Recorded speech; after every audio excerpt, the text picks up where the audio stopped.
গল্প শেষ নয়। চ্যালেঞ্জ যদি ভালো লাগে তাহলে আমার সাথে থাকো। গল্পের নাম ভাঙা বাড়ি। শেওড়াপাড়া গ্রামের শেষ প্রান্তে একটি পুরনো বাড়ি ছিল। লোকে একে বলতো শেষ বাড়ি।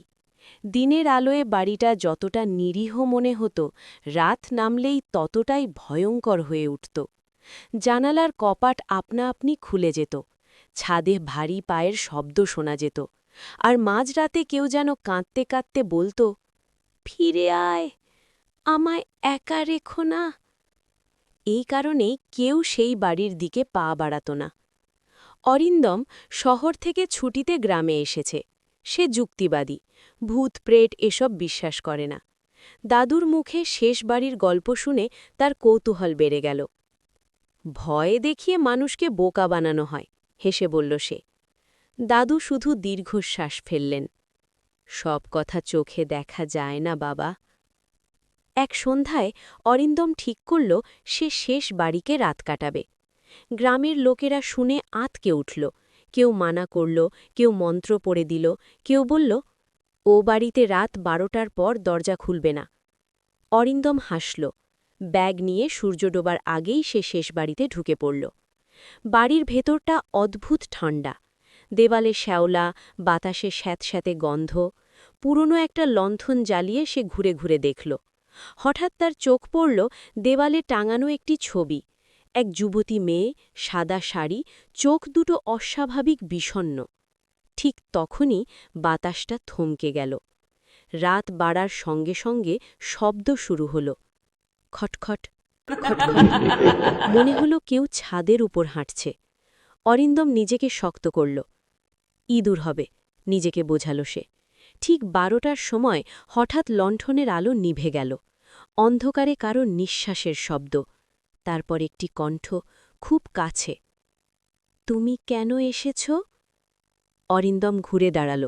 তার সামনে দাঁড়িয়ে সেই ছবির মেয়েটি, চুল খোলা, পা মাটিতে ছুঁয়েছে না, চোখে জল। ভয় পেয়ে গলাটা শুকিয়ে গেল। তবু সে বলল, তুমি তুমি কে?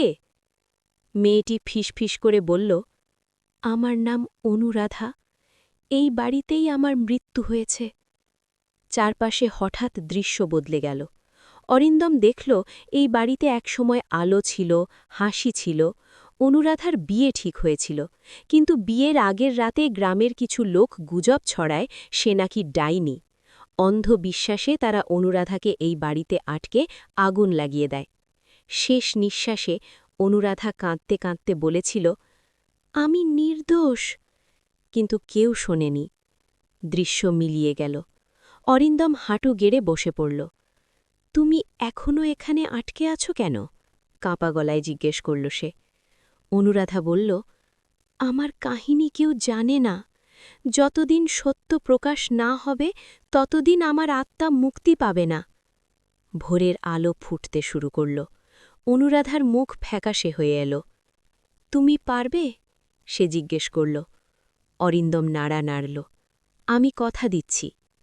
ভোরে গ্রামে ফিরে সে সব বলল। প্রথমে কেউ বিশ্বাস করল না, কিন্তু সে প্রমাণ হিসেবে বাড়ির ভিতর থেকে পাওয়া পুরনো চিঠি, অনুরাধার বাবার লেখা ডায়েরি দেখাল। ধীরে ধীরে গ্রামের বয়স্করা স্বীকার করল সেদিন তারা ভয় আর কুসংস্কারের বশে এক নির্দোষ মেয়েকে মেরে ফেলেছিল। গ্রামে প্রায়শ্চিত্ত হল। শেষ বাড়িতে অনুরাধার জন্য শান্তি পাঠ করা হল। সেই রাতে শেষ বাড়ি থেকে আর কান্নার শব্দ শোনা গেল না। কিন্তু 1 সপ্তাহ পরে অরিন্দম শহরে ফিরে যাওয়ার আগে শেষ বাড়ির দিকে তাকাল।